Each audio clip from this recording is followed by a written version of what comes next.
America சென்றுள்ள முதலமைச்சர் மு.க. ஸ்டாலினுக்கு அமெரிக்க வாழ் தமிழர்கள் உற்சாக வரவேற்பு. தமிழ்நாட்டின் வளர்ச்சிக்காக வாய்ப்புகளை அள்ளித்தரும் அமெரிக்காவிற்கு வந்துள்ளதாக பெருமிதம்.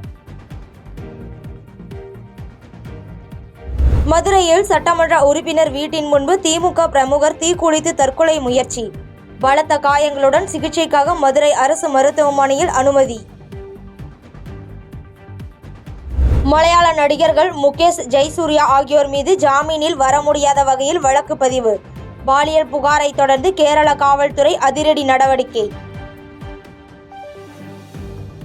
நிதி நிறுவன மோசடியில் கிடைத்த பணத்தை வேறு தொழிலில் முதலீடு செய்தாரா பாஜக நிர்வாகி தேவநாதன். முதலீடு செய்துள்ள நிறுவனங்கள் குறித்து விசாரிக்கும் காவல்துறை. இன்று மாலை கொடியேற்றத்துடன் தொடங்குகிறது வேளாங்கண்ணி பேராலய திருவிழா. லட்சக்கணக்கான பக்தர்கள் வருகையால் பாதுகாப்பு அதிகரிப்பு. திருச்சியில் உள்ள தனியார் பள்ளிக்கு வெடிகுண்டு மிரட்டல். பள்ளி முழுவதும் வெடிகுண்டு நிபுணர்கள் தீவிர சோதனை.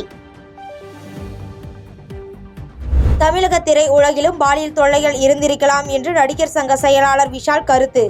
தடுப்பு நடவடிக்கைகளை மேற்கொள்ள 10 பேர் கொண்ட குழு அமைக்கப்படும் என்று உறுதி. கொடைக்கானலில் தமிழ்நாடு சட்டப்பேரவை ஏடுகள் குழு ஆய்வுக் கூட்டம். ஆய்வுக் கூட்டத்தில் கொடைக்கானலில் மூலிகை பண்ணை அமைக்க ஏடுகள் குழு தலைவர் அமைச்சரவைக்கு பரிந்துரை செய்ய இருப்பதாக தகவல். பெங்களூரு சிறையில் சொகுசாக வாழ்ந்த தர்ஷன் பெல்லாரி சிறையில் அடைப்பு. தர்ஷனுக்கு பணிவிடை செய்வதில் 2 கைதிகளிடையே போட்டி இருந்ததாக விசாரணையில் தகவல்.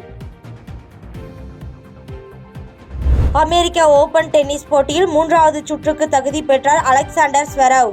மகளிர் ஒற்றையர் பிரிவில் 3வது சுற்றுக்கு முன்னேறினார் சபலென்கா. தமிழ்நாட்டின் பல இடங்களில் அடுத்த 6 நாட்களுக்கு மிதமான மழை பெய்ய வாய்ப்பு. சென்னை வானிலை ஆய்வு மையம் தகவல்.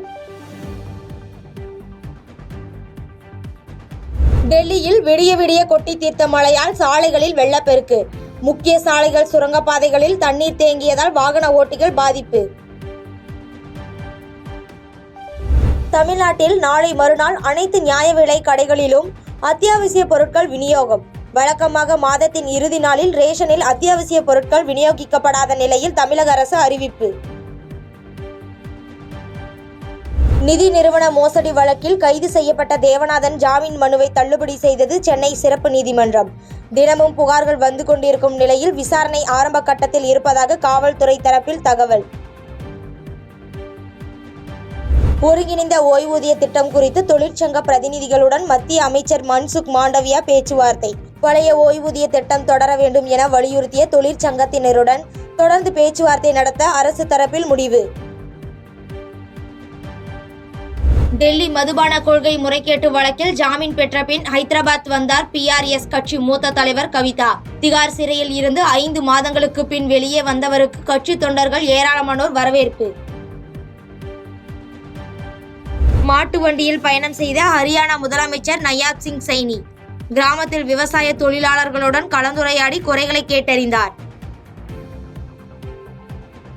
நாட்டின் 10 மாநிலங்களில் 12 தொழில் ஸ்மார்ட் நகரங்கள் அமைக்க பிரதமர் மோடி தலைமையிலான மத்திய அமைச்சரவை ஒப்புதல். 28,602 கோடி ரூபாயில் செயல்படுத்தப்படும் என மத்திய அமைச்சர் அஸ்வினி வைஷ்ணவ் அறிவிப்பு. மேற்கு வங்க அரசை கண்டித்து இன்று முதல் 7 நாட்களுக்கு மாநிலம் முழுவதும் பாஜக தர்ணா போராட்டம்.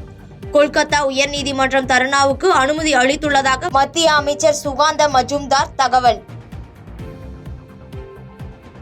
பாதகம் செய்பவரை கண்டால் நாம் பயங்கொள்ளலாகாது பாப்பா. மோதி மிதித்து விடு பாப்பா, அவர் முகத்தில் உமிழ்ந்து விடு பாப்பா. அண்மை செய்திகளை உடனுக்குடன் தெரிந்து கொள்ள இணைந்திருங்கள் இயம்நாடு தொலைக்காட்சியுடன்.